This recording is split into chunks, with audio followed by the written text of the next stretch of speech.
ठीक है, next chapter है हमारा simple harmonic motion. Simple harmonic motion example है periodic special type of periodic oscillatory motion. सारे पीरियोडिक मोशन ऑसिलेटरी नहीं होते हैं। जैसे अर्थ जो रिवॉल्व करती है अराउंड द सन, वो पीरियोडिक तो है लेकिन वो ऑसिलेटरी नहीं है। ऑसिलेटरी में एक मीन पोजीशन होती है, उसके टू एंड फ्रो मोशन। तो all periodic motions are not oscillatory. Clear है? तो एसएचएम एक पर्टिकुलर केस है पीरियोडिक ऑसिलेशन का। पर्टिकुलर केस है किसका? पीरियोडिक ऑसिलेशन का। ठीक है, जिसमें special type of periodic oscillation है जिसमें नेट फोर्स जो लग रहा होता है। मैं अभी लीनियर एसएचएम की बात कर रहा हूँ, अभी सिर्फ किसकी बात कर रहा हूँ? Linear SHM. बाद में रोटेशनल एसएचएम की बात करूँगा। तो अभी जो मैं बोल रहा हूँ वो लीनियर एसएचएम के लिए बोल रहा हूँ कि लीनियर एसएचएम, जिसको मैं सिंपली अभी एसएचएम बोलूँगा, उसमें जो मोशन है बॉडी का, क्लियर है, वो पीरियोडिक ऑसिलेशन होगा सच दैट कि net force is always such that it tries to restore the mean position या इक्विलिब्रियम पोजीशन। सिंपल लैंग्वेज में हम बोले तो जो फोर्स होता है, जो नेट फोर्स होता है, जिसको हम रिस्टोरिंग फोर्स भी कहते हैं, वो मीन पोजीशन से सिस्टम का जो डिस्प्लेसमेंट है, पार्टिकल बोल रहे, पार्टिकल का जो डिस्प्लेसमेंट है उसकी डायरेक्शन के opposite. Direction of net force और restoring force is opposite to the direction of displacement of the body from mean position. Displacement from mean position, हमेशा डिस्प्लेसमेंट हम जब बात करेंगे तो वो किससे बात करेंगे? यहाँ पे मीन पोजीशन। तो अगर पार्टिकल मीन पोजीशन के राइट में है, यानी डिस्प्लेसमेंट की डायरेक्शन टुवर्ड्स राइट है, तो जो नेट फोर्स होगा वो किधर होना चाहिए? Towards left. अगर पार्टिकल मीन पोजीशन के लेफ्ट में है तो डायरेक्शन और डिस्प्लेसमेंट टुवर्ड्स लेफ्ट होगा। क्लियर है ये? तो जो रिस्टोरिंग फोर्स है, जो net force on the body है, वो किधर होगा? राइट। क्लियर हो रहा है ये पॉइंट? इसको लिखो।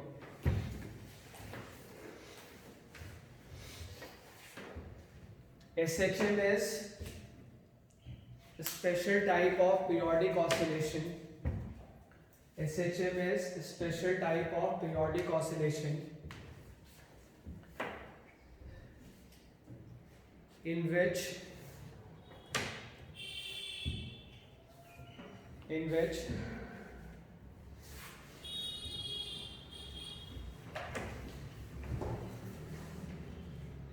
first point,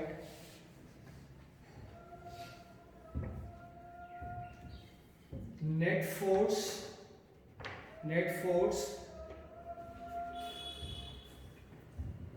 is always directed towards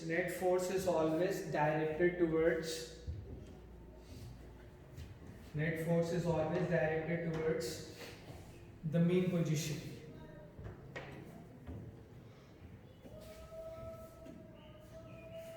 bracket में लिख लेना equilibrium position.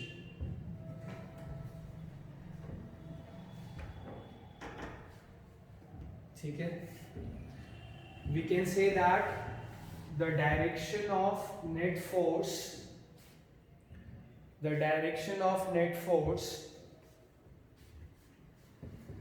is opposite to the direction of net force is opposite to the direction of displacement of the particle. The direction of net force is मैंने क्या लिखा है? The direction of net force is opposite to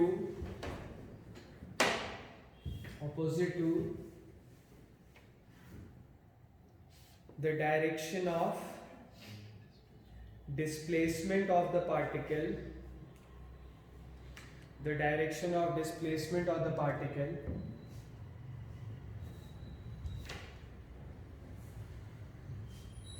from its mean position.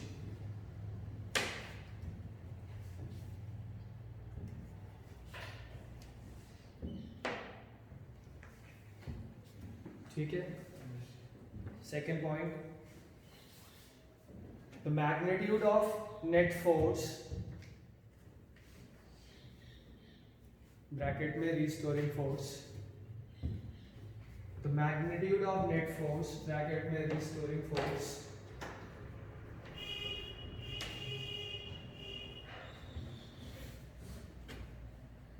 is directly proportional to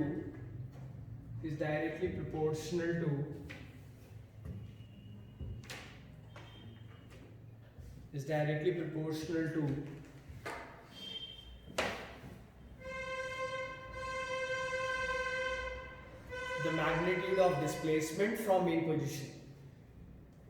The magnitude of displacement from mean position.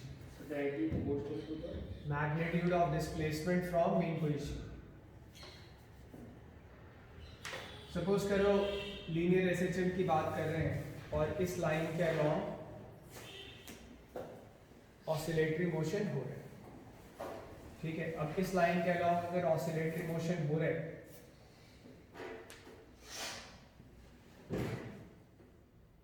O mean position. ठीक है, ओ पे net force कितना है? 0. ओ पे नेट फोर्स कितना है? 0. इसलिए मैं इसको क्या कह रहा हूँ? Equilibrium position.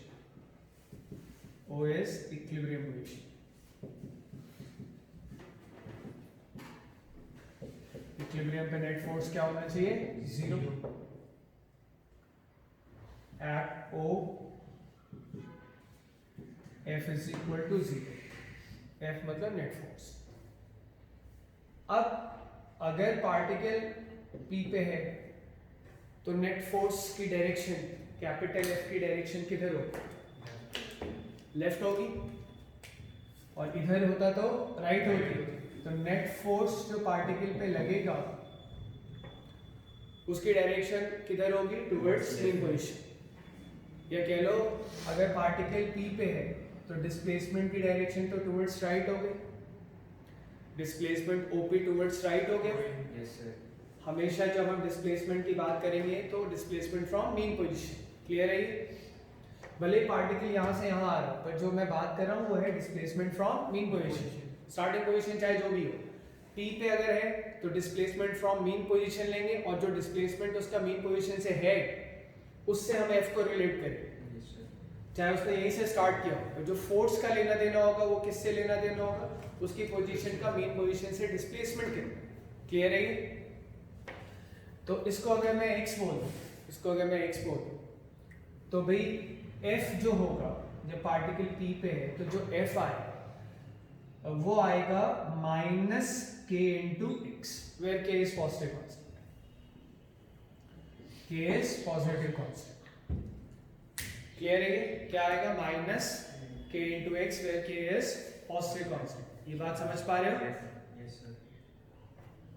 अब इससे क्या है? अगर x पॉजिटिव है, मान लो राइट हैंड डायरेक्शन में जो डिस्प्लेसमेंट होता है इक्विलिब्रियम से राइट हैंड डायरेक्शन में जो डिस्प्लेसमेंट है उसको पॉजिटिव लेंगे तो लेफ्ट वाले को नेगेटिव लेंगे. अगर x पॉजिटिव है तो f क्या आएगा? नेगेटिव. अगर x पॉजिटिव है तो f क्या आएगा? नेगेटिव. नेगेटिव मतलब लेफ्ट. यानी अगर x पॉजिटिव यानी राइट है तो f नेगेटिव यानी लेफ्ट होगा. अगर x नेगेटिव है F पॉजिटिव आ जाएगा. x नेगेटिव यानी डिस्प्लेसमेंट मीन पोजीशन से लेफ्ट की तरफ है जी सर. और फोर्स पॉजिटिव आएगा वो राइट की राइट की तरफ है. यानी फोर्स हमेशा डिस्प्लेसमेंट की डायरेक्शन के ऑपोजिट है. तो माइनस साइन का सिग्निफिकेंस समझ आ रहा है? yes sir. k positive constant है क्योंकि प्रोपोर्शनल है ना x के बराबर थोड़ी है तो हमने एक प्रोपोर्शनैलिटी कांस्टेंट वहां पे लगा दिया.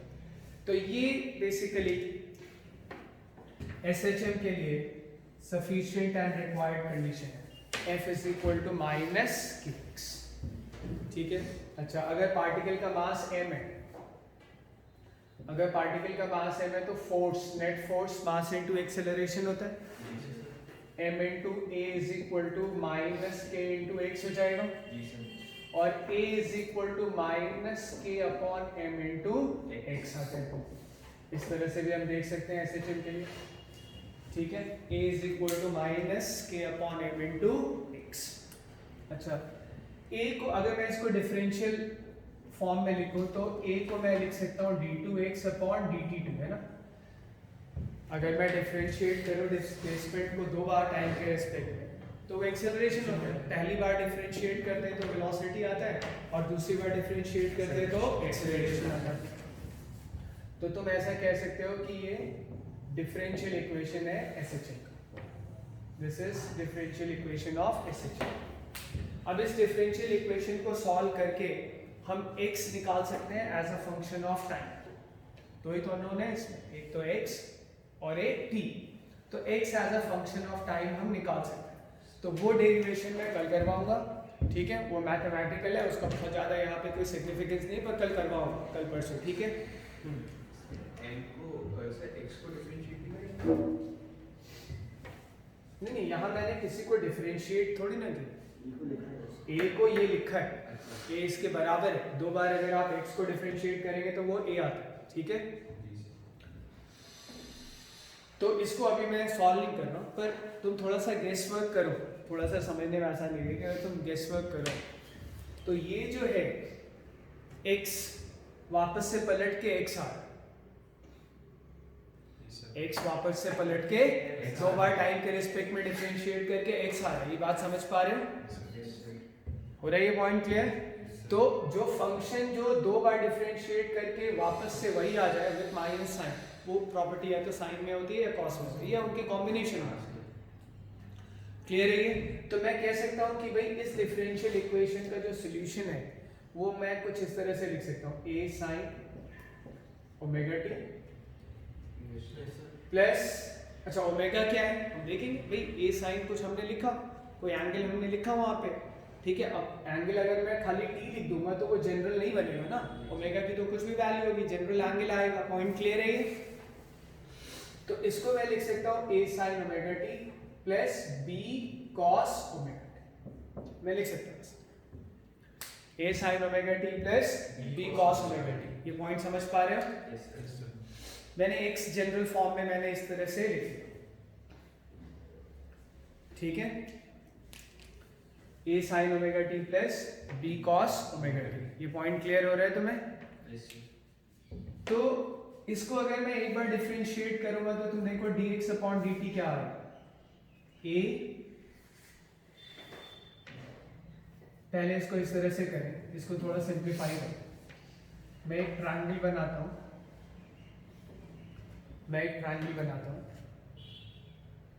इस ट्रायंगल में साइन के कॉफिशिएंट को मैं यहाँ लेता हूँ और कॉस के कॉफिशिएंट को मैं यहाँ लेता हूँ। ये बेसिक ट्रिग्नोमेट्री में मैंने बताया हो, तो वहाँ पे रिवाइज करना, ठीक है। बेसिक ट्रिग्नोमेट्री में ये चीजें मैंने बताई। तो ये under root of a square plus b square आएगा। इस एंगल को थोड़ी देर के लिए मैं डेल्टा बोल देता हूँ, ठीक है। और under root a square plus b square को मैं a बोल देता हूँ। इस पूरे में तुम डिवाइड करो और मल्टीप्लाई करो a से, तो a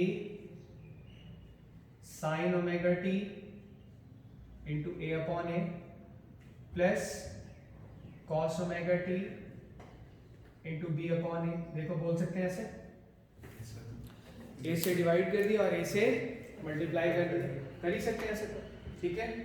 पूरा है क्लियर? अब अगर तुम यहाँ पे देखो तो x क्या आ रहा है, x आ रहा है a upon capital A upon capital A cos delta. Yes sir. तो ये आएगा sine omega t cos delta, देखो, plus cos omega t sine delta. Check करो, यस इसको देखना आ रहा है, ये लिखो।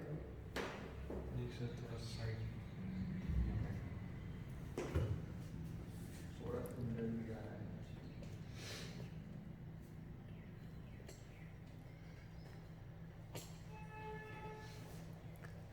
ठीक है। अब इसको तुम देखो तो x इज इक्वल टू क्या है, a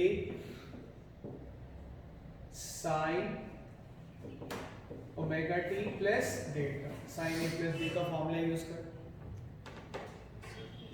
आएगा। तो ये एक्स है, ठीक है, जनरल हमने लिखा था, आ रही बात समझ में। अच्छा इसको एक बार डिफरेंशिएट करो, dx अपॉन dt क्या आएगा, a साइन का डिफरेंशियल कॉस होगा, फिर तुम्हें एंगल को भी डिफरेंशिएट करना पड़ेगा t के रिस्पेक्ट में, चेन रूल, तो ओमेगा t का डिफरेंशियल ओमेगा आ जाएगा और साइन का डिफरेंशियल क्या आएगा, cos omega t plus delta. तुमने रिवाइज किया था जब मैंने कहा था डिफरेंशिएशन वगैरह, ढंग से रिवाइज कर लो, चेन रूल वगैरह। और एक बार और डिफरेंशिएट करें, d2x अपॉन dt2 क्या आएगा, cos माइनस होता है a, अच्छा एंगल को भी करोगे तो ओमेगा t प्लस डेल्टा को टाइम के रेस्पेक्ट में करोगे, फिर से ओमेगा आएगा, तो ये क्या आ जाएगा माइनस ओमेगा स्क्वायर a, और cos का differential minus sign omega t plus delta. समझ आ रहा है जो माइनस साइन लिखा है वहां पे?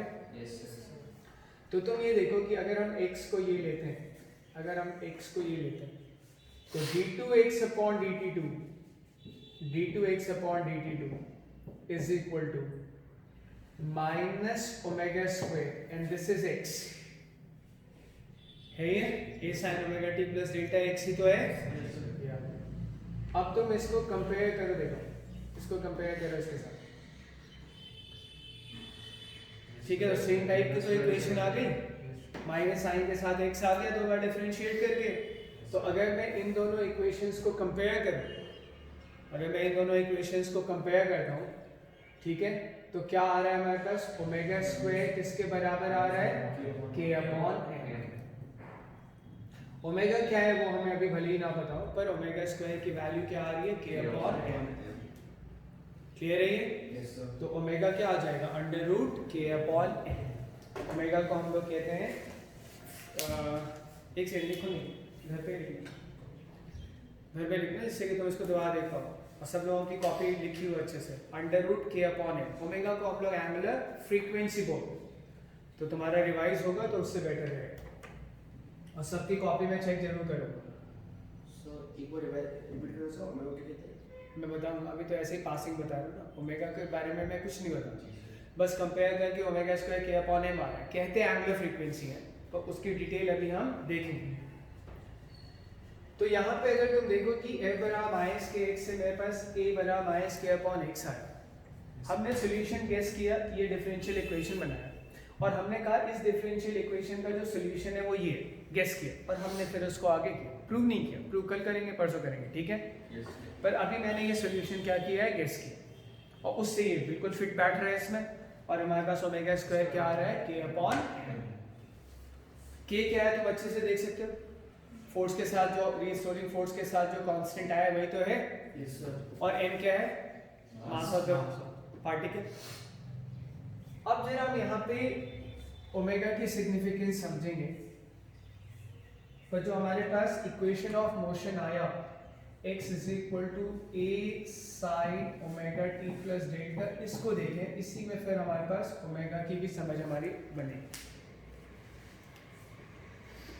एक्चुअली तुम ये देखो कि साइन की वैल्यू बार बार रिपीट होती है, साइन की वैल्यू रिपीट होती है ना, 0 पे 0 होता है, फिर पाई पे, मतलब इस तरह से साइन का ग्राफ चलता है, मैंने बताया होगा वीडियो में जब देखा, इस तरह से साइन की वैल्यू रिपीट होती है,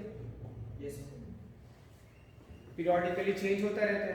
अगर साइन की वैल्यू रिपीट होगी तो ऑब्वियसली x की भी वैल्यू रिपीट होगी, x की वैल्यू बार बार रिपीट होगी, तभी तो ये पीरियोडिक मोशन है, सिंपल हार्मोनिक है, special type of periodic motion. ये बात क्लियर हो रही है तुम्हें?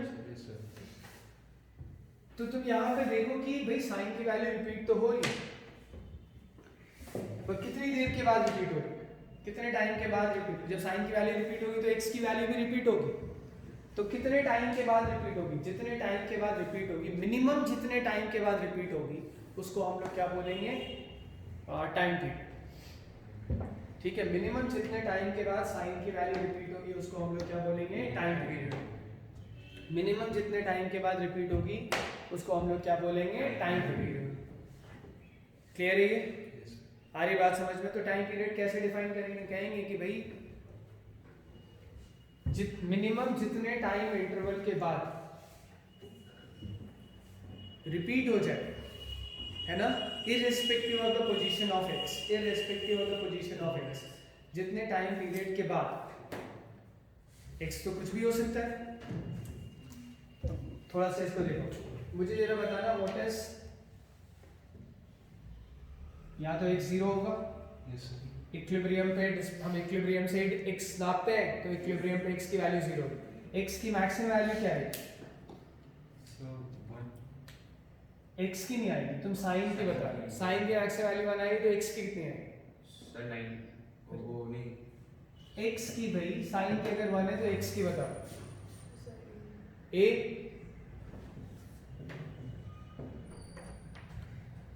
तो x की वैल्यू मैक्सिमम को होगी जो साइन की वैल्यू मैक्सिमम होगी। साइन की मैक्सिमम वैल्यू कितनी होती है? 1, तो a into 1 is a। x की वैल्यू मिनिमम कब होगी? x की वैल्यू मिनिमम होगी माइनस, यानी वो a के आगे नहीं जा रहा और माइनस a से पीछे नहीं जा रहा। ये दो एक्सट्रीम पोजीशन हो गई, क्या हो गई? Extreme position. ये दोनों एक्सट्रीम पोजीशन हो गई, ये भी एक्सट्रीम पोजीशन हो गई। और क्लियरली तुम देख पा रहे होगे कि जो एक्सट्रीम पोजीशंस हैं उसके आगे नहीं जा रहा है, यानी यहाँ पे रुक गया होगा, रुका होगा तभी तो आगे नहीं गया, यहाँ तक तो आया, उसके बाद आगे नहीं जा रहा है यानी यहाँ पे रुका होगा, रुका होगा यानी यहाँ पे वेलोसिटी कितनी होगी? 0। जब वो यहाँ पे होगा तो फोर्स कितने लगेगा? लेफ्ट। तो भाई रुक गया है, फोर्स लेफ्ट है तो इधर आना शुरू करेगा वो। यहाँ पे वेलोसिटी 0 ही होगी क्योंकि उसके पीछे इधर नहीं जा रहा है। क्लियर है ये? और यहाँ पे अगर वेलोसिटी 0 हुई है, यहाँ पे रुका है, तो इस यहाँ पे फोर्स किधर है? राइट, अब इधर जाएगा तो माइनस a से प्लस a के बीच में वो ऑसिलेट करेगा। और इक्विलिब्रियम पोजीशन कहाँ पे है? O पे। यानी तुम ऐसा कह सकते हो कि इक्विलिब्रियम से मैक्सिमम डिस्प्लेसमेंट का मैग्नीट्यूड आइदर साइड a होगा। Yes sir. Either side equilibrium से जो मैक्सिमम डिस्प्लेसमेंट है उसका मैग्नीट्यूड कितना है? a। उसको हम लोग बोलते हैं एम्पलीट्यूड। क्या बोलते हैं? एम्पलीट्यूड।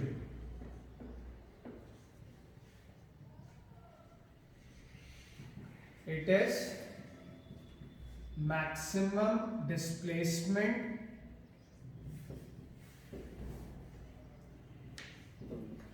फ्रॉम मीन पोजीशन, मैं इक्विलिब्रियम देखा, equilibrium position on either side, किसी भी तरफ मैक्सिमम डिस्प्लेसमेंट ये होगा on either side, on either side of the equilibrium position. पूरा पॉइंट क्लियर? Yes sir. इसको हम लोग क्या बोलेंगे? एम्पलीट्यूड। एक्सट्रीम पोजीशन पे आ रहा है, मैक्सिमम डिस्प्लेसमेंट जो हो रहा है उसी को हम लोग क्या बोल रहे हैं? एम्पलीट्यूड। पॉइंट क्लियर है? Yes sir. वहां पे वेलोसिटी कितनी हो रही है? 0। ठीक है, इनफैक्ट इसको देख लेते हैं वहां पे वेलोसिटी 0 आ रही है कि नहीं आ रही। एक्सट्रीम पोजीशन दोनों तरफ आता है, लेफ्ट में भी एक और राइट में भी एक, यही है ना? बोलो। Yes sir. और एक्सट्रीम पोजीशन पे साइन, या तो साइन की value sign omega t plus delta की वैल्यू या तो +1 है या -1 है। तो जरा हम वेलोसिटी की बात करें, इससे अगर हम वेलोसिटी की बात करें तो velocity of the particle executing SHM dx/dt लिखेंगे। Yes sir. और अगर dx/dt को वेलोसिटी लिखोगे तो डिफरेंशिएट करो तो क्या आ जाएगा? Omega into a cos omega t plus delta. Check करो, आएगा omega into a cos omega t plus delta. ये बात समझ आ रही है तुम्हें? हो जाएगा यार, साइन का डिफरेंशियल कॉस होता है, फिर एंगल को डिफरेंशिएट करोगे तो ओमेगा आ जाएगा। Yes sir. ये आ गया, ये वेलोसिटी आ गई। अच्छा, इस वेलोसिटी के मैग्नीट्यूड की अगर बात करें तो omega into a mod of cos omega t plus delta बोल सकते हैं। a हम हमेशा पॉजिटिव लेंगे, एम्पलीट्यूड, a इज एम्पलीट्यूड, है ना? Maximum displacement from equilibrium position, ये क्या आ रहा है? a आ रहा है, इसी को हम लोग क्या बोलते हैं? एम्पलीट्यूड। ठीक है, और एम्पलीट्यूड पॉजिटिव ही बोला जाता है, ठीक है। तो मॉड भी इतना आया मॉड भी इतना। अब तुम देखो, मॉड भी मतलब स्पीड ओमेगा इनटू ए, मैं इसको लिख सकता हूँ 1 minus sine square omega t plus delta. Check करो, लिखा जा सकता है भाई, अंडर रूट क्वांटिटी हमेशा पॉजिटिव होती है Yes. और mod cos omega t plus delta भी हमेशा पॉजिटिव होती है। पॉजिटिव या जीरो, नेगेटिव तो कभी होगा नहीं, ये बात क्लियर है। तो स्पीड के अगर मैग्नीट्यूड की बात करें तो ओमेगा इनटू ए, स्पीड के मैग्नीट्यूड की नहीं, वेलोसिटी के मैग्नीट्यूड, और वेलोसिटी का मैग्नीट्यूड क्या होता है? स्पीड। तो स्पीड की बात करें तो ये क्या आ रहा है? Under root 1 minus sine square omega t plus delta, sine omega t plus delta x upon a हो जाएगा, तो ये हो जाएगा x square upon a square. Yes, sir. Sine omega t plus delta x upon a हो जाएगा, तो ये क्या हो जाएगा? X square upon a square. तो स्पीड अगर हम देखें तो स्पीड आएगा omega into a under root of a square minus x square, ए क्योंकि पॉजिटिव है रूट से बाहर ले लेंगे, ये कैंसिल हो जाएगा। क्लियर है ये? तो स्पीड कितना आया? Omega under root of a square minus x square. इसमें डायरेक्शन का पता नहीं चलेगा, तो क्लियरली स्पीड तो आएगा, ठीक है। वेलोसिटी टुवर्ड्स राइट भी हो सकता है, लेफ्ट भी हो सकता है, पर ये किसी भी एक्स पे स्पीड आए, omega under root a square minus x square. ये बात क्लियर है ये? तो क्लियरली तुम देख लो, extreme position x is equal to a पे, Yes, sir. x is equal to a रखो, इसमें क्या आएगा? Speed zero. Extreme position x is equal to minus a पे, माइनस a रखो, क्या आएगा? जीरो। तो दोनों ही एक्सट्रीम पोजीशन पे स्पीड कितनी आ रही है? जीरो। इनफैक्ट हम ऐसे कैरेक्टराइज करेंगे एक्सट्रीम पोजीशन को कि भाई एक्सट्रीम पोजीशन एसएचएम करते वक्त वो पोजीशन है जहां पे स्पीड क्या आ रही है? जीरो। क्लियर है ये? एक्सट्रीम पोजीशन वो पोजीशन है जहां पे स्पीड क्या आ रही है? जीरो। तो एसएचएम में जहां पे स्पीड जीरो हो रही होगी वो उसको हम बोल देंगे एक्सट्रीम पोजीशन। और दोनों एक्सट्रीम पोजीशन अगर पता चल गया तो दोनों एक्सट्रीम पोजीशन के बिल्कुल बीचों बीच में क्या होता है? Mean position. अगर मुझे दो एक्सट्रीम पोजीशन पता है तो उसके बिल्कुल बीचों बीच क्या होगा? Mean position. और मीन पोजीशन से किसी भी एक्सट्रीम पोजीशन की जो डिस्प्लेसमेंट का मैग्नीट्यूड है वो क्या हो जाएगा? एम्पलीट्यूड। क्या हो जाएगा? एम्पलीट्यूड। तो अगर मुझे पता है कि कहाँ कहाँ पे एसएचएम में स्पीड जीरो हो रही है तो मुझे दोनों एक्सट्रीम पोजीशन पता चल गई। दोनों एक्सट्रीम पोजीशन के बिल्कुल मिडिल में क्या होगा? Mean position. और मीन पोजीशन से किसी भी एक्सट्रीम पोजीशन की जो डिस्टेंस होगी, डिस्टेंस तो नहीं, डिस्प्लेसमेंट का जो मैग्नीट्यूड होगा दैट इज एम्पलीट्यूड। ये पॉइंट क्लियर हो रहा है? Yes sir. तो जैसे एट मैं लिख देता हूँ इसको, तो तुम्हें अभी लिखना नहीं है, तुम्हें घर जाके सब कुछ लिखना है। Eight extreme positions x is equal two plus minus है, बोलो। Yes sir. और x इज इक्वल टू अगर प्लस माइनस है तो स्पीड कितनी आ गई? तो पार्टिकल जो है वो मीन पोजीशन पे रुकेगा, ठीक है। वहां पे स्पीड कितनी आ रही है? जीरो आ रही है। Sir, और extreme से sir mean पे नहीं, extreme. मीन बोल रहा था क्या? नहीं नहीं, एक्सट्रीम पोजीशन, एक्सट्रीम पोजीशन पे पार्टिकल रुकेगा, वहां पे स्पीड कितनी आ रही है? जीरो आ रही है। अच्छा, फोर्स की बात करें जरा। फोर्स क्या होता है? Minus k x. फोर्स के मैग्नीट्यूड की बात करें, के इंटू एक्स का मैग्नीट्यूड। तो एक्सट्रीम पोजीशन पे देखो, eight extreme position, eight extreme position अगर तुम देखो तो x या तो प्लस ए होगा या माइनस ए होगा। Yes, sir. इनफैक्ट हम कह सकते हैं ना एक्सट्रीम पोजीशन पे डिस्प्लेसमेंट का मैग्नीट्यूड मैक्सिमम, डायरेक्शन तो प्लस माइनस है तो डायरेक्शन तो पता चलता है ना। जी sir. राइट वाले एक्सट्रीम पे डिस्प्लेसमेंट ए, लेफ्ट वाले पे डिस्प्लेसमेंट माइनस है, तो माइनस तो बेसिकली डायरेक्शन बता रहा है कि वो लेफ्ट जा रहा है। पर दोनों एक्सट्रीम पोजीशन पे डिस्प्लेसमेंट का मैग्नीट्यूड मैक्सिमम है। Yes, sir. और तुम क्लियरली देख सकते हो कि डिस्प्लेसमेंट का मैग्नीट्यूड जितना ज्यादा होगा फोर्स का मैग्नीट्यूड भी उतना ही ज्यादा होगा। और एक्सट्रीम पे जहां पे डिस्प्लेसमेंट का मैग्नीट्यूड सबसे ज्यादा है, फोर्स क्या होगा? मैक्सिमम। फोर्स मैक्सिमम होगा तो एक्सेलरेशन भी क्या होगा? मैक्सिमम।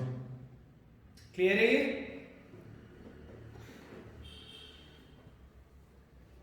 ए बराबर क्या आया था? ए आया था माइनस ओमेगा स्क्वायर एक्स आया था, देखो। Yes sir. अगर हम x को a sin omega t plus delta लेते थे तो acceleration minus omega square x आया, तभी तो हमने ओमेगा स्क्वायर कंपेयर करके k अपॉन n निकाला है। क्लियर हो रही है बात? Yes sir. तो यहां अगर तुम देखो एक्सेलरेशन के मैग्नीट्यूड की बात करो तो इतना आएगा एक्सेलरेशन का मैग्नीट्यूड। एक्सेलरेशन का मैग्नीट्यूड मैक्सिमम कहां पे होगा? एक्सट्रीम पे, जब मॉड x मैक्सिमम। तो जहां पे स्पीड मिनिमम है दैट इज 0, वहां पे एक्सेलरेशन का मैग्नीट्यूड मैक्सिमम है। पॉइंट क्लियर हो रहा है? Yes sir. जहां पे स्पीड मिनिमम है, कहां पे? एक्सट्रीम पोजीशन पे, कितनी है? 0, वहां पे एक्सेलरेशन का जो मैग्नीट्यूड है वो मैक्सिमम है। कहां पे? एक्सट्रीम पोजीशन पे। ये बात ठीक से क्लियर हो रही है तुम्हें? Yes sir. अच्छा, वैसे ही तुम देख लो मीन पोजीशन पे, देख लो मीन पोजीशन पे x 0 यानी डिस्प्लेसमेंट का मैग्नीट्यूड मिनिमम है, yes sir.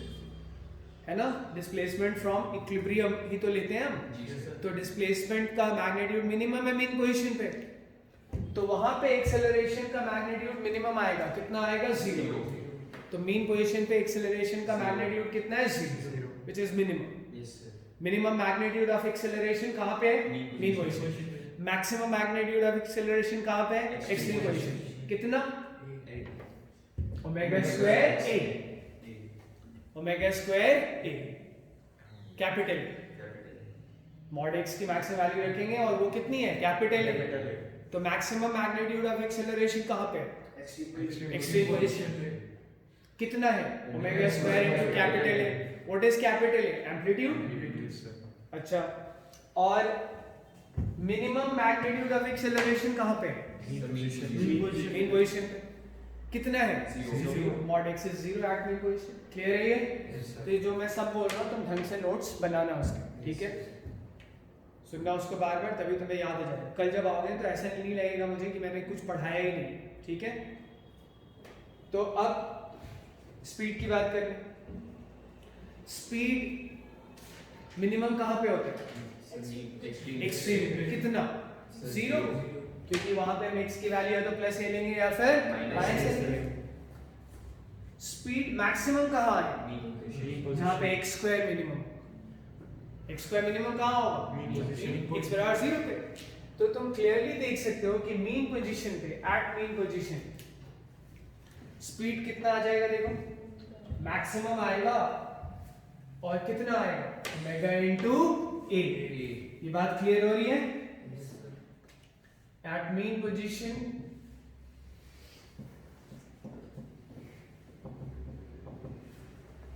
Speed is maximum,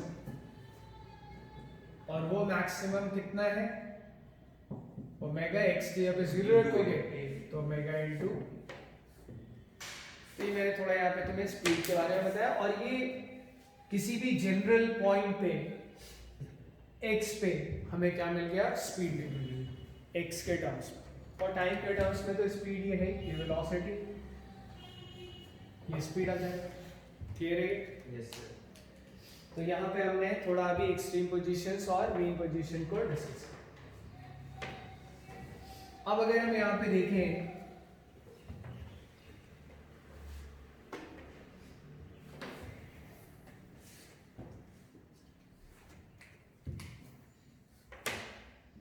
x is equal to 0, x is equal to a, x is equal to minus, ठीक है? तो टाइम पीरियड कैसे डिफाइन कर रहे हैं? टाइम पीरियड डिफाइन कर रहे हैं कि x की इनिशियल वैल्यू कुछ भी हो, मिनिमम वो टाइम जिसमें वो पोजीशन दोबारा से रिपीट हो, मिनिमम वो टाइम जिसमें वो पोजीशन दोबारा से रिपीट हो। जैसे मान लो यहाँ से चल, पहले इधर गया फिर इधर आया, पोजीशन रिपीट हो गई, है ना? लेकिन ये टाइम पीरियड नहीं है, मैं बता रहा हूँ क्यों। क्योंकि अगर तुमने यहाँ से लिया यहाँ आ गया तो रिपीट तो होगी पोजीशन, पर अगर मान लो तुम x की इनिशियल पोजीशन ये लेते फिर क्या होता, फिर यहाँ जाता फिर यहाँ आता। Yes sir. तो इसमें तो जितना टाइम इसमें लगा उतना टाइम तो इसमें लगेगा नहीं, ज्यादा लगेगा कम लगेगा उतना तो नहीं लगेगा ना।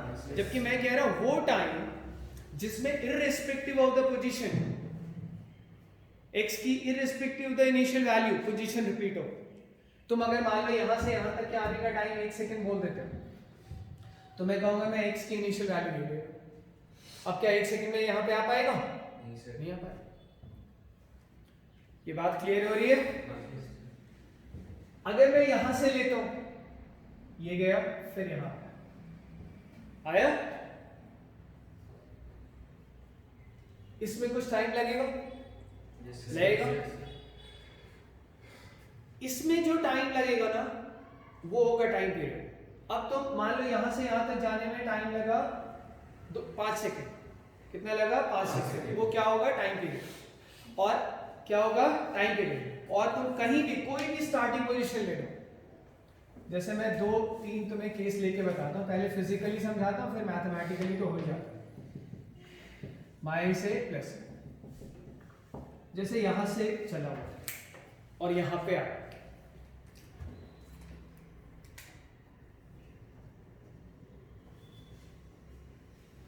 जो टाइम लगा उसको मैं टाइम पीरियड कह रहा हूं। मैं कह रहा हूं कि ये जो टाइम लगा ना ये मैं टाइम पीरियड कह रहा हूं। और अगर तुम इतना टाइम लोगे तो चाहे x कहीं से भी शुरू करो x रिपीट होगा, कहीं से भी शुरू करो। ये लगा? अब मान लो सपोज करो मैं x यहां से शुरू कर, यहां से मान लो इधर जा रहा है, पहले जाने के लिए इधर भी जा सकता था, तुम किधर भी मान लो, उस पर डिपेंड नहीं करे। पहले ये गया, इसका ये वाला पार्ट कवर हुआ, तो जितना टाइम उसको यहाँ से यहाँ तक आने में लगा होगा उतना ही इसको यहाँ से यहाँ तक आने में लगा होगा। क्लियर है ये? ये आया x तो रिपीट हो गया, पर मैं क्या कह रहा हूं इसमें जो टाइम लगा ना उतने टाइम में तो x जरूर रिपीट होगा। क्लियर है ये? यहाँ गया, यहाँ से यहाँ आया, फिर यहाँ जाएगा रुकेगा, फिर ये यहाँ से यहाँ आएगा, हो गया रिपीट। और जितना टाइम इसमें लगा उतना इसमें लगा या नहीं लगा? कैसे? ये वाला यहाँ से यहाँ तक कॉमन है, फिर ये यहाँ से यहाँ तक ये ऊपर वाला कॉमन आया, और फिर ये नीचे वाला सेगमेंट ये आया या नहीं आया? बोलो। Same distance cover. हाँ चाहो तो ऐसा क्या सेम डिस्टेंस कवर हो रहा है, पर सेम डिस्टेंस कवर करने में एसएचएम में हमेशा सेम टाइम नहीं लगता। ठीक है, तो उस चीज में मैं नहीं पढ़ रहा हूँ। ठीक है, तो अब मैं इस डेफिनेशन को थोड़ा सिंपल करता हूँ। तो सर x की कोई सी भी मीन पोजीशन पे डिस्प्लेसमेंट एक ही होता है? कोई सी भी मीन पोजीशन x की एक ही मीन पोजीशन है, मीन की मतलब सर कहीं पर भी उसके में जो कहीं अगर मान लो ये यहाँ है तो डिस्प्लेसमेंट एक ही होता है, ऐसे क्या मतलब है? जैसे आपको बोला जैसे एक्सट्रीम, थोड़ा वेट करो। मैं ये कह रहा हूँ कि थोड़ा आप सिंपल डेफिनेशन ये है कि मिनिमम टाइम जिसमें पार्टिकल की पोजीशन और पार्टिकल के वेलोसिटी की डायरेक्शन दोनों रिपीट हो जाए उसको हम लोग क्या बोलेंगे? टाइम।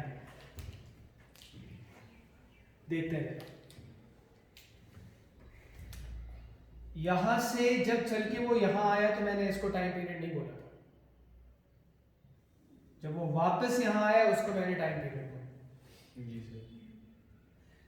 यहां से चल रहा था उसकी वेलोसिटी इधर थी, यहां गया वापस यहां आया, है ना? वेलोसिटी इधर जा रहा है ना? जी सर। इसीलिए जब यहां से चल के जब वो यहां आया तो ये टाइम पीरियड नहीं हुआ, लेकिन जब वो यहां से चल के यहां आया फिर यहां से चल के यहां आया तो x तो रिपीट हुआ, वेलोसिटी किधर है? Sir right side. v भी रिपीट हो गया और x भी रिपीट हो गया, ये टाइम पीरियड। आई बात समझ में? अगर तुम यहां से देखो, यहाँ पे वेलोसिटी कितनी है? 0, यानी कोई डायरेक्शन ही नहीं। यहां से चल के यहां गया, वेलोसिटी तो 0 हो गई, पर x तो सेम नहीं है ना, x भी रिपीट होना चाहिए, वेलोसिटी भी रिपीट होनी चाहिए, both in magnitude and direction. यहां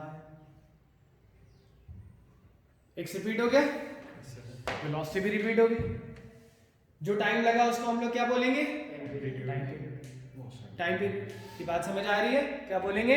टाइम पीरियड। और ये अब तुम कहीं से भी कर लो, कहीं से भी कर लो। सपोज करो x इज इक्वल टू 0, ये x is equal to a, ये x is equal to minus है, कहीं से भी एक शुरू कर लो, यहाँ से कर लो और लेफ्ट की तरफ पहले ले जाओ, फिर किधर भी जा सकता है पार्टिकल, इनिशियल कंडीशन पे डिपेंड करेगा। पहले इधर गया,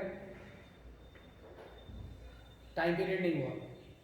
टाइम पीरियड तब होगा जब x भी रिपीट हो और वेलोसिटी भी रिपीट हो। ये आया इधर, है ना? स्पीड का फॉर्मूला अभी हमने देखा है omega under root a square minus x square होता है। यहां से चल के जब यहाँ आया तो x रिपीट हो गया। यस सर, x रिपीट हो गया तो स्पीड भी रिपीट हो गया, पर वेलोसिटी नहीं रिपीट, क्योंकि जब जा रहा था तो डायरेक्शन इधर थी और जब पलट के आ रहा है तो डायरेक्शन इधर है। क्या ये बात समझ आ रही है तुम्हें? तो अभी टाइम पीरियड नहीं, क्लियर है ये? तो अभी वो किधर जाएगा? इस तरफ जाएगा, फिर पलट के ऐसे आएगा, यहाँ पे आया तो सही, पर यहाँ तो अभी तो x से रिपीट नहीं हुआ ना, तो जब वो यहाँ पे आएगा अब टाइम पीरियड हो गया। x रिपीट हो गया यस सर, तो स्पीड रिपीट हो गई जी सर, और डायरेक्शन भी रिपीट हो गई, यानी पूरी वेलोसिटी रिपीट हो गई। बोलो, यस सर, एक ऑसिलेशन कंप्लीट। तुम देखो हर जगह चला गया वो, एक ऑसिलेशन कंप्लीट हुआ। यस सर, क्या ये बात समझ पा रहे हो? यस सर, और इसमें जो टाइम लगा उसको हम लोग क्या कहेंगे?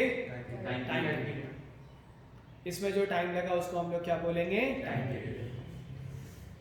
ये बात क्लियर हो रही है? यस सर, तो दो तरह से हम डिफाइन करेंगे अभी यहाँ पे टाइम पीरियड। एक तो वो जो मुश्किल वाला बताया था कि irrespective of the position of x, the minimum time in which it completes repeats x, that is time period. वो तो ऐसे ही बताया था, उसको रहने दो। दूसरी डेफिनेशन क्या है? The minimum time interval in which both x and velocity is repeated is known as time period. इसी को हम कहते हैं एक ऑसिलेशन हो गया। ठीक है, एक ऑसिलेशन हो गया, उसमें जो टाइम लगा वो क्या हो गया? Time period. आ रही बात समझ में? उसमें जो टाइम लगा उसको हम लोग क्या बोलेंगे? Time period. तो अब मुझे यहाँ पे टाइम पीरियड निकालना,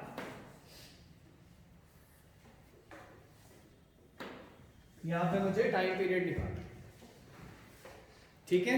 यस सर, तो सपोज करो मैं किसी टाइम t1 पे कंसिडर करता हूं a sin omega t1 plus delta. लिख सकता हूं ऐसे? यस सर, लिख सकते हैं ना? यस सर, फिर t2 टाइम पे कंसिडर करता हूं a sin omega t2 plus delta. ठीक है, एक सेम होना चाहिए। हो रहा है क्लियर? यस सर, x1 बराबर x2 करेंगे, यस सर, x1 बराबर x2 करेंगे तो मेरे पास आएगा sine omega t1 plus delta is equal to sine omega t2 plus delta. आएगा? बोलो। यस सर, और तुमने थोड़ा ट्रिग्नोमेट्री इक्वेशन का सॉल्यूशन पढ़ा है? जी सर, पढ़ा है। तो मैं क्या लिख सकता हूँ भाई, अगर दोनों साइन बराबर हैं तो जैसे जब sine theta is equal to sine alpha होता है तो मैं theta is equal to n pi plus minus 1 की पावर n इंटू अल्फा लिख सकता हूँ। बोलो। तो इसको तुम मान लो थीटा और इसको तुम मान लो अल्फा। क्या आएगा? Omega t2 plus delta is equal to n pi plus minus 1 की पावर n, और इसको अल्फा बोल लो चाहो तो। क्या आ जाएगा? Omega t plus t1। Clear है ये? यस सर, बोलो, है ना? ये t1 टाइम, t2 टाइम है, ये t1 टाइम है। तो टाइम इंटरवल कितना हुआ? t2 minus t1, yes sir, t2 minus t1 time interval. बोलो। यस सर, अच्छा, अब जरा देखिए t2 माइनस t1 क्या। ऐसा करते हैं t1 is n is equal to 1 लेते हैं। इंटीजर है, n इज इक्वल टू 0 भी ले सकते हैं, पर n इक्वल टू अगर तुम 0 लोगे, मान लो n इक्वल टू 0 लेते हो, तो n इक्वल टू 0 लोगे तो omega t2 plus delta is equal to ये 0 है ना, ये 1 -1 के पास 0 is 1, तो ये ओमेगा t1 प्लस डेल्टा आ गया, डेल्टा से delta cancel, omega t2 is equal to omega t1 आ गया, यानी t2 बराबर t1 आ गया, यानी वो तो एक ही टाइम है ना, जी सर। 10 बजे और 10 बजे, तो 10 बजे और 10 बजे पोजीशन निकालो तो सेम ही आएगा ना, हमें तो अलग अलग टाइम लेना है, तो ये तो टाइम इंटरवल आएगा, कितने टाइम इंटरवल के बाद रिपीट हो रहे हैं, क्लियर है ये, आ रही बात समझ में। तो इसको अगर हम प्रोसीड करें इस तरह से, n इक्वल टू 1 लेते हैं, सपोज करो हमने n equal to 1, n integer है, तो क्या आएगा, omega t2 plus delta is equal to pi minus हो जाएगा ये yes sir. Omega t1 minus delta, check करो। Yes sir. अब यहाँ पे तुम देखो कि ओमेगा t2 को इधर लाओ, t1 वाले टर्म को, तो ये क्या आ रहा है, t2 प्लस t1, एक तो t2 प्लस t1 आ रहा है, हमें t2 माइनस t1 चाहिए था, जी सर। और इधर क्या आ रहा है, इधर आ रहा है पाई माइनस 2 डेल्टा। 2 डेल्टा, जो भी आएगा वो डेल्टा पे डिपेंड करेगा, यस सर। जबकि टाइम इंटरवल तो डेल्टा पे डिपेंड नहीं करना चाहिए। डेल्टा दरअसल अभी मैं तुम्हें बताऊंगा डेल्टा क्या डिनोट करता है, डेल्टा डिनोट करता है initial position, t equal to 0 पे जो पोजीशन होगी वो डेल्टा से डिनोट होगी, तुम देखो, तुम x is equal to a sin omega t plus delta में डेल्टा t 0 डालो तो क्या आएगा, x is equal to a sin delta आएगा, यस सर। तो दरअसल इनिशियल पोजीशन डिनोट करता है, ये बात समझ पा रहे हो। Yes sir. लेकिन हमें पता है टाइम पीरियड इनिशियल पोजीशन पे डिपेंड करना ही नहीं चाहिए, मैंने भी बताया था ना, कहीं से भी शुरू करो, तो n इक्वल टू 1 पे तो नहीं हुआ, n इक्वल टू 2 ले, क्या आएगा, omega t2 plus delta 2 pi plus हो गया, हाँ सर। और ये क्या आएगा, omega t1 plus delta, delta से डेल्टा कट जाएगा, t1 वाला टर्म इधर आओगे तो ओमेगा t2 माइनस t1 कितना आया, 2 पाई, t2 माइनस t1 ही तो वो टाइम इंटरवल है, कितना आया, इसी को हम टाइम पीरियड कैपिटल T बोलते हैं, into omega is equal to 2 pi, तो टाइम पीरियड कितना आया, 2 पाई अपॉन, टाइम पीरियड कितना आया, 2 पाई अपॉन, हालांकि कोई ये कहेगा कि ठीक है ये तो आया 2 पाई अपॉन ओमेगा, पर n इक्वल टू 4 रखेंगे तब भी कुछ आ जाएगा, तुम देखना, यस सर। लेकिन वो मिनिमम टाइम नहीं होगा ना, हम तो क्या कहते हैं, मिनिमम टाइम, क्या कहते हैं, मिनिमम टाइम,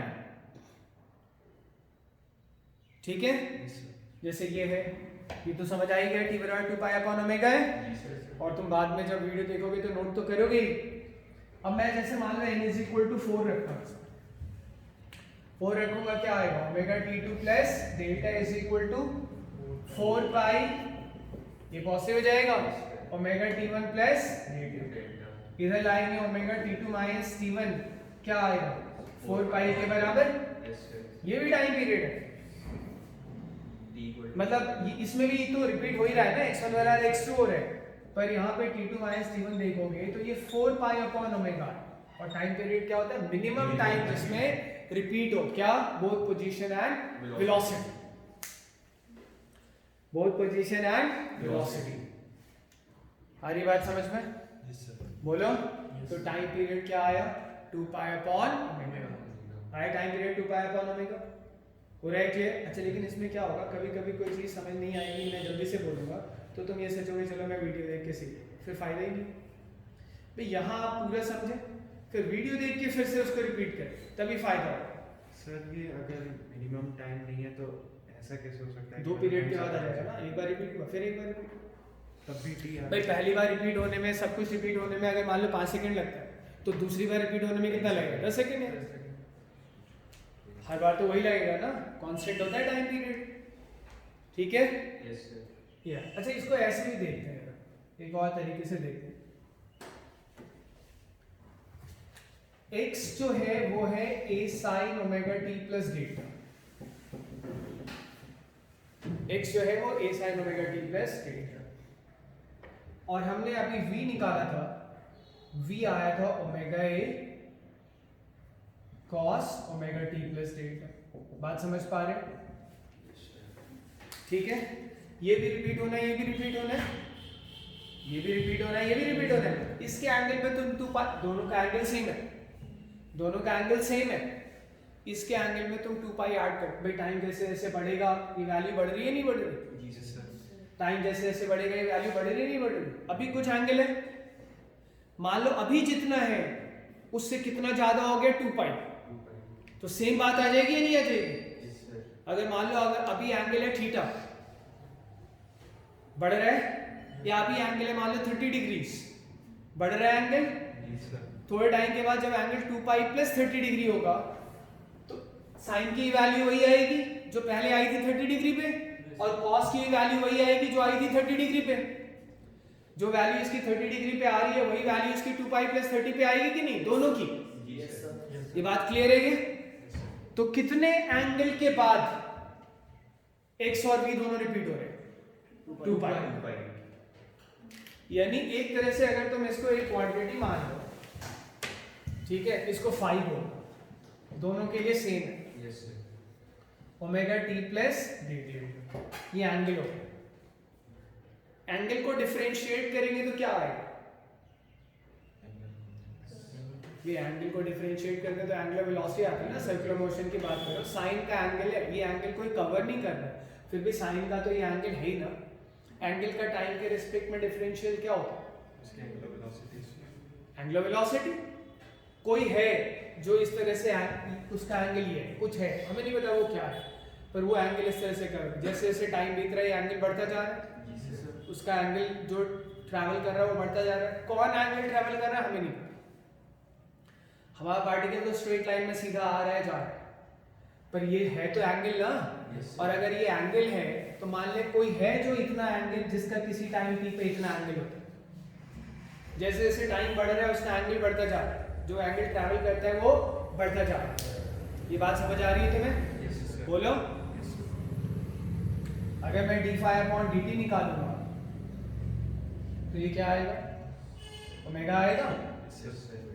यानी वो जो एंगल है, जो भी कुछ एंगल जो कवर कर रहा है उसके एंगल कवर करने की एंगुलर वेलोसिटी कितनी है? ओमेगा।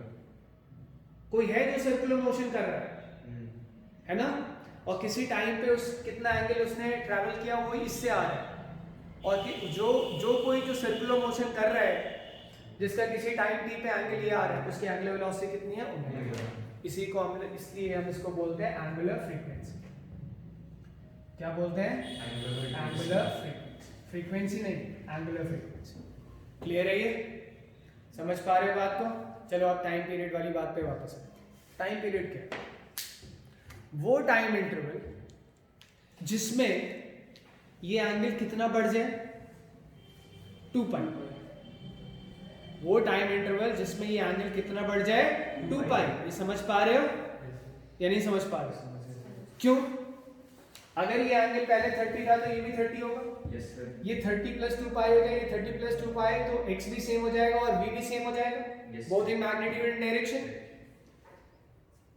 आ रही बात समझ में?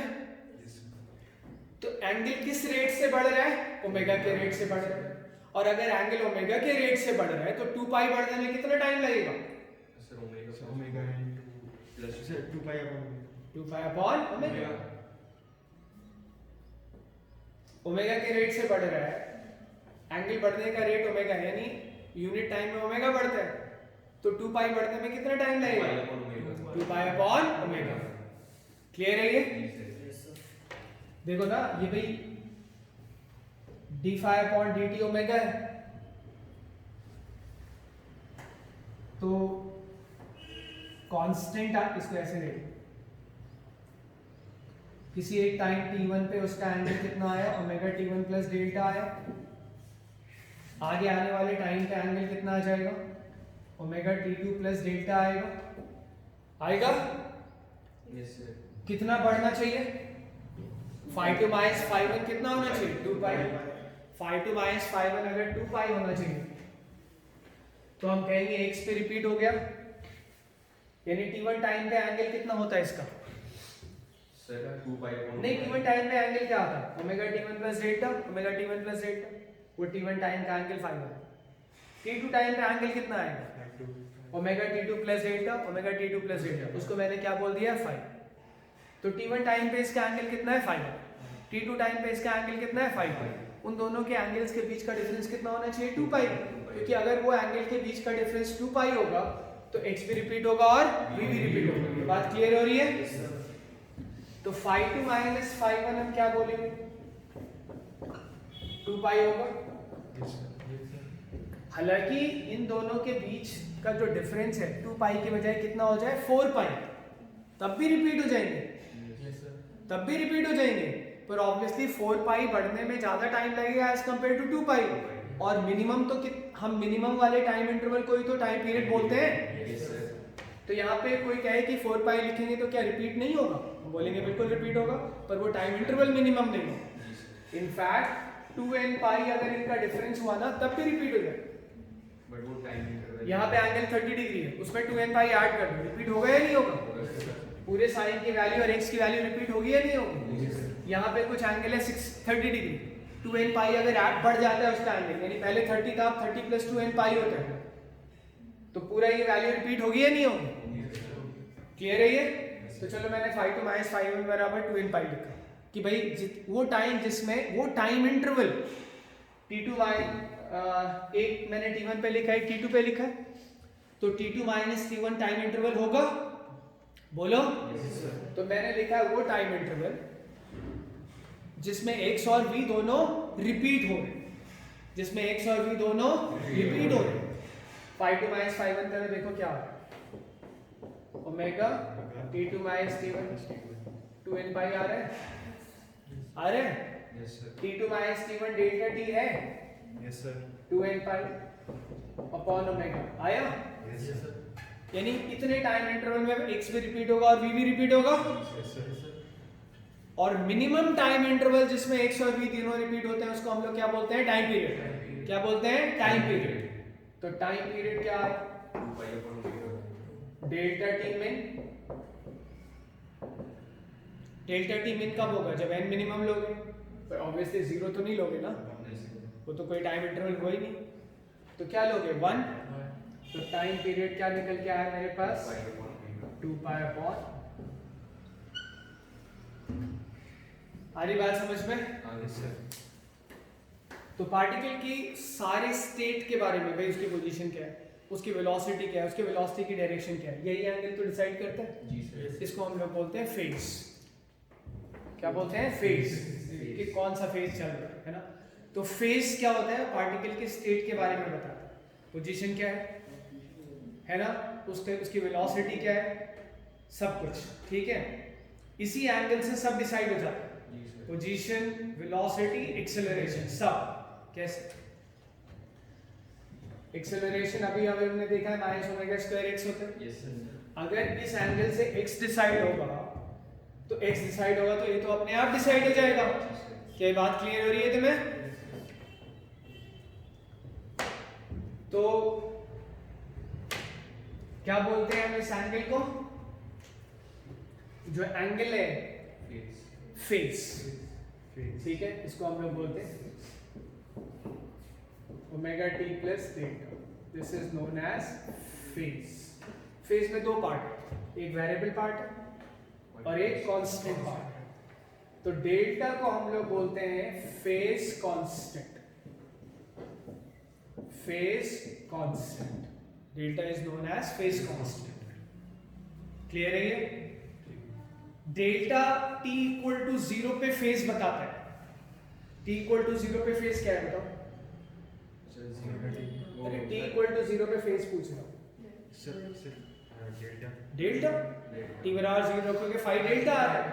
t इक्वल टू 0 पे फेज डेल्टा। अच्छा, फेज बताता क्या? पार्टिकल का पूरा स्टेट, यानी पार्टिकल की पोजीशन क्या है, पार्टिकल की वेलोसिटी क्या है। क्लियर है ये? Yes sir. पार्टिकल का एक्सेलरेशन क्या है। तो दरअसल डेल्टा क्या बताता है? t इक्वल टू 0 पे फेज, और t इक्वल टू 0 पे फेज बताने का मतलब क्या है भाई?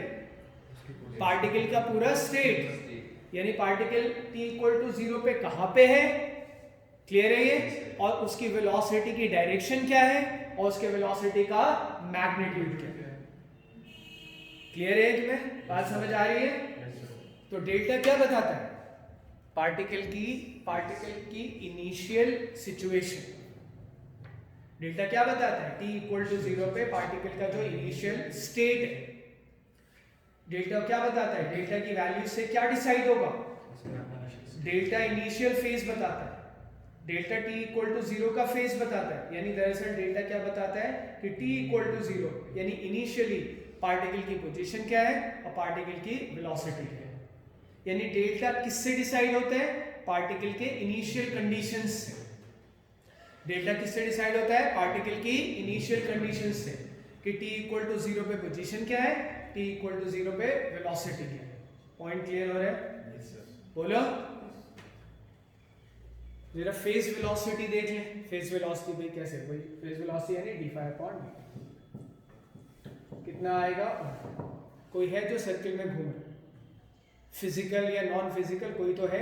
ये एंगल है तो भाई एंगल चेंज हो रहा है टाइम के साथ, यानी कुछ एंगुलर वेलोसिटी है, वो ओमेगा। इसको हम लोग बोलते हैं एंगुलर फ्रीक्वेंसी। अभी हम देखेंगे जरा ये कौन है जो सर्किल में घूम रहा है। ठीक है, पूरा है क्लियर?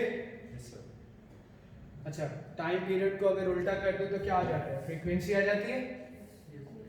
तो फ्रीक्वेंसी कितना हो जाएगा? 1/t that is omega upon 2 pi. Yes, sir. और यहाँ से मैं क्या लिख सकता हूँ? Omega is equal to 2 pi.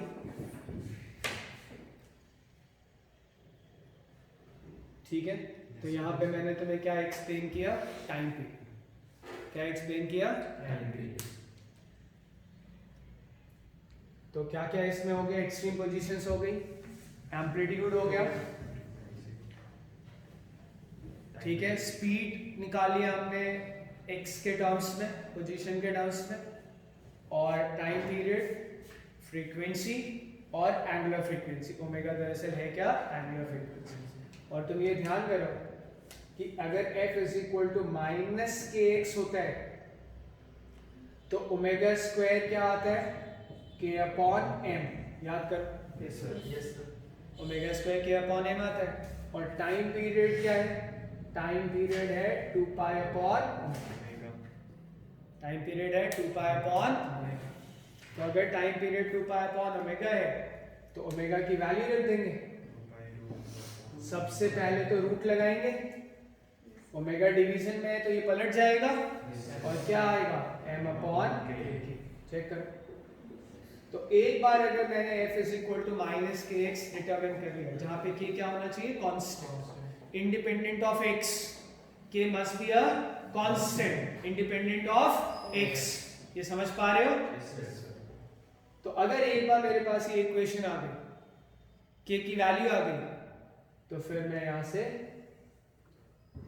Time period निकाल लूंगा। ओमेगा तो आ ही रहा है, फ्रीक्वेंसी वगैरह आ जाएगी। ठीक है, Yes, sir.